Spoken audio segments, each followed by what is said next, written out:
I've heard from other individuals saying, how can an evangelical Christian, such as the man you're listening to, support those Democrats? It's the Republicans that are trying to get rid of abortion. They're trying so hard to do it, and the Democrats are trying to kill children left and right. We need to stop those nasty libs and all be conservative. If you're a Christian, you have to be a Republican.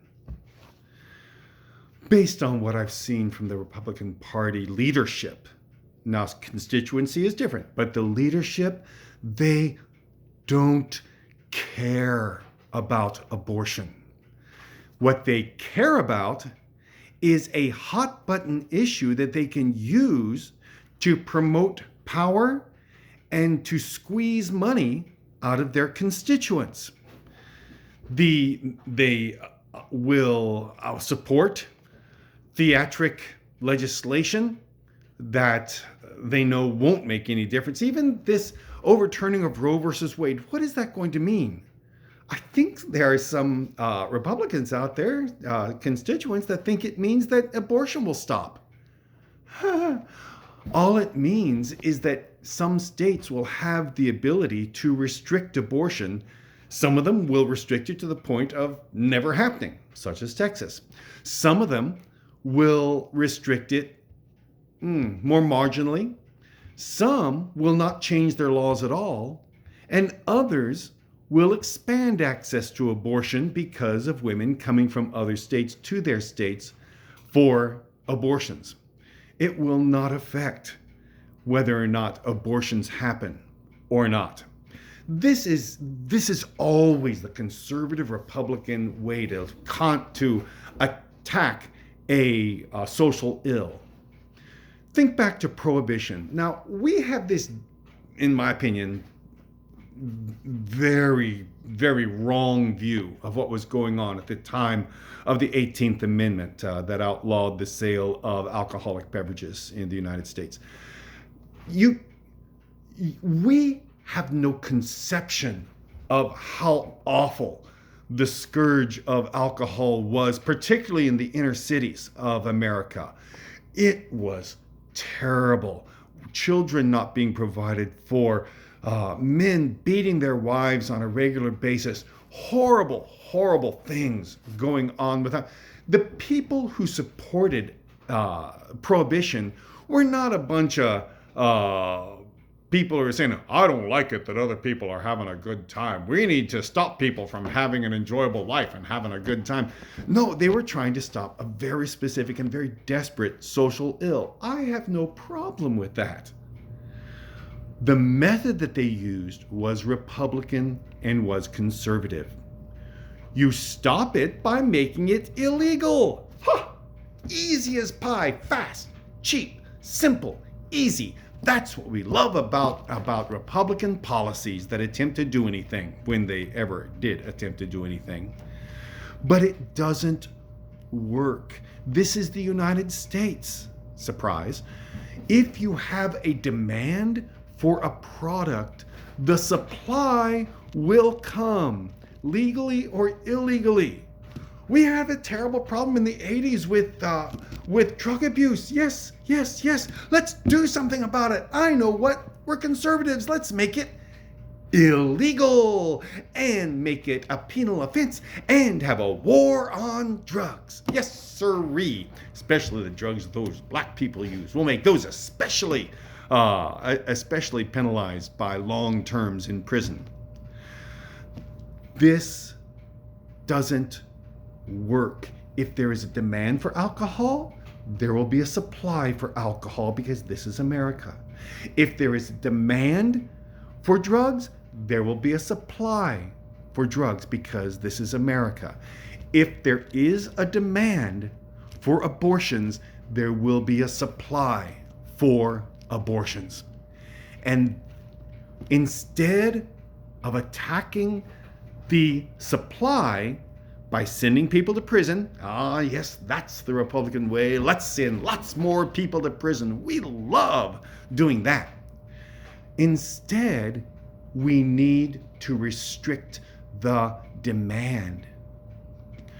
The supply, the demand for abortions is, I think Republicans think, oh man, these nasty women are going around looking for abortions. We need to stop them.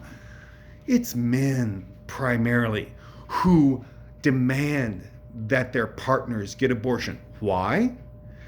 Because of child support. These men don't want to pay child support. It is far, far, far cheaper to finagle and demand and push a woman into getting an abortion than to pay child support until that child is 18. It is primarily men demanding abortions. Now, we can stop them. It is not hard to stop abortions. You stop them by stopping the demand. You can. How did we stop cigarette smoking in the 50s? Everybody smoked cigarettes. Shoot, I was just Fred McMurray. He was on television last night. I was watching an old Katharine Hepburn movie. There he is smoking away. Isn't he stylish? All the actors smoked during that time. Humphrey Bogart, absolutely. They all smoked, and that made it cool.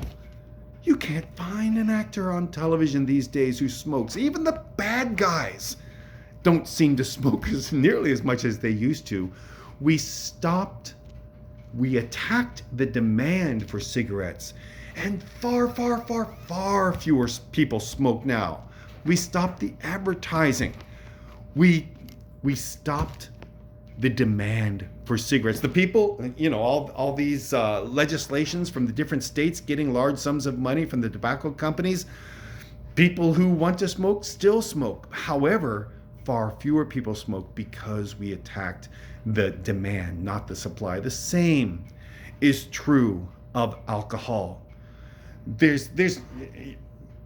Alcoholism is a huge problem, but not anything like it was in the 40s, in the 1940s, I should say. We can stop abortions by making it safe, legal, and rare. You do that. How do you make it rare? Abortion is not an issue of promiscuity. It is an issue of, it's not an issue of promiscuity. It's an issue of poverty. If a woman is faced with 18 years of poverty because there is no affordable quality child care, because she cannot have access for medical care, then abortions are going to be far, far more likely. In other words, the Republican method for stopping abortion is to do evil. Let's put people in prison. Let's find them lots of money. Let's find the women who are looking for abortions because their boyfriends or husbands are forcing them into it, and let's punish them. However, the effective way to stop abortion is to do the opposite of evil. Do good. I didn't know we were allowed to do that.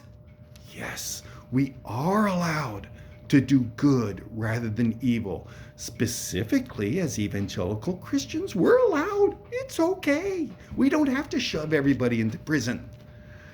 We do good by providing medical care for everyone, by providing affordable, quality child care for mothers. We can do good. We can have policy that promotes benefits for far, far more people. And it makes life better for all of us. You've not just made this person's life better, you've made the child's life better. Have you ever noticed how Republicans are so concerned about the unborn? Oh, the unborn. Oh, the unborn. But as soon as they're born, screw that child, that gutter rat. He needs to be in a juvenile facility. Get him away. Get him away. We don't care about that person. Why is that? It's because the unborn child does not demand anything. He's inside the mother. You cannot do a thing for him. However, once he's born, the issues of childhood poverty are chronic and difficult and expensive and time-consuming. Yes, but the Republican solution that does not work is fast, cheap, simple, and easy. Well, I'd rather take the one that doesn't work so long as it's fast, cheap, simple, and easy and doesn't require anything from anybody. That is short-sighted and slothful, which is one of the 7 deadly sins, in the extreme. If we do good for the mother and child, we've done good for their neighborhoods. We've done good for the country. We've done good for ourselves.